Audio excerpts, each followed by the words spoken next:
So you've just started playing Monster Hunter World, but there's something a little bit off about it that you can't quite put your finger on. You may have come over from the Soulsborne franchise or another big action RPG franchise, and there's something that just feels a little bit weird, a little bit off. It's to do with the movement, it's to do with the camera, you can't quite place it. You're using the game's lock-on system, but you're finding it's not quite tracking the weapon movements, only your character movements. Again, it feels weird. Something's not quite right. Whenever you have to move the right analog stick to reposition your camera manually, it takes the lock-on off, so you're having to re-click that on again. Let me be the one to put you at ease. It's not you. You are not the problem. It is a problem with the game. More specifically, it's a problem with the game's default lock-on mechanic. There's nothing too inherently different about this lock-on system compared to other similar games. However, it just doesn't quite work properly for a Monster Hunter game. As well as the main large monster you may be hunting at the time, there are so many other things to be mindful of in your environment. You might be in water, you might be near lava, there might be a bunch of small monsters nearby that are causing you a headache. You're going to need to have access to your camera and move it around freely so that you can just understand what's going on. Having the lock-on system constantly dragging your camera focus onto the monster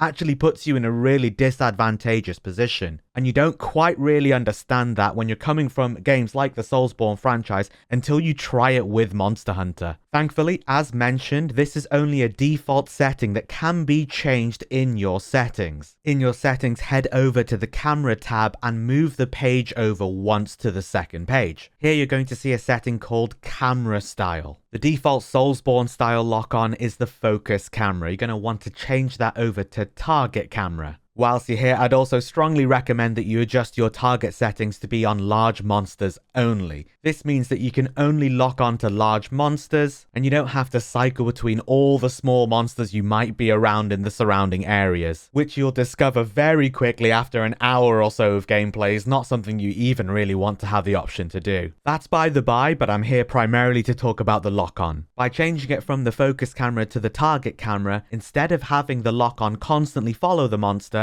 instead, now, at a click of a button, your camera will refocus and center onto the monster. You can do this as many times as you like without having the camera being dragged onto the monster constantly. This gives you complete flexibility to have your camera being more relaxed during the fight, allowing you to keep on top of exactly what's going on in this chaotic Monster Hunter World environment. Not only that, but perhaps even more importantly, you can freely move your right analog stick to adjust your camera without removing the lock-on from the monster, so you don't have to keep relocking on every single time you want to look around you to see what's going on. I only discovered this, like so many other veteran Monster Hunter World players, I only discovered this after so long, after so many hours. And it was only because I saw some of my favorite streamers using this setting and I was like, how the hell did they do that? Well, please do not be burdened any longer. Now you have this knowledge and this wisdom too. I found, and everyone else who I've spoken to about this has found, that this has greatly improved their Monster Hunter experience. It doesn't have that weird effect and lag on the camera and the lock-on that you couldn't quite put your finger on why it felt so wrong, but now it's not even something you ever need to worry about. Ultimately, this is a preference thing, and you've got the option to do either or. So what I'd recommend is to give it a spin, give it a try, see how it feels. It may well be that you much prefer the focus camera, and that's okay. You're probably going to go to hell, but for the rest of us who value our mortal souls, we've got the target camera. Jokes aside, this is the one setting I feel can have a massive impact on your experience, so it's definitely one to explore. Whether or not you want to try out the silhouettes, you want to install any mods, etc, definitely give this one a spin at least. And with that, thank you so much for watching. My name's Light It Up Dan, and on this channel we cover action RPGs, roguelikes, and MMOs. For more similar content, do subscribe to the channel. But until next time,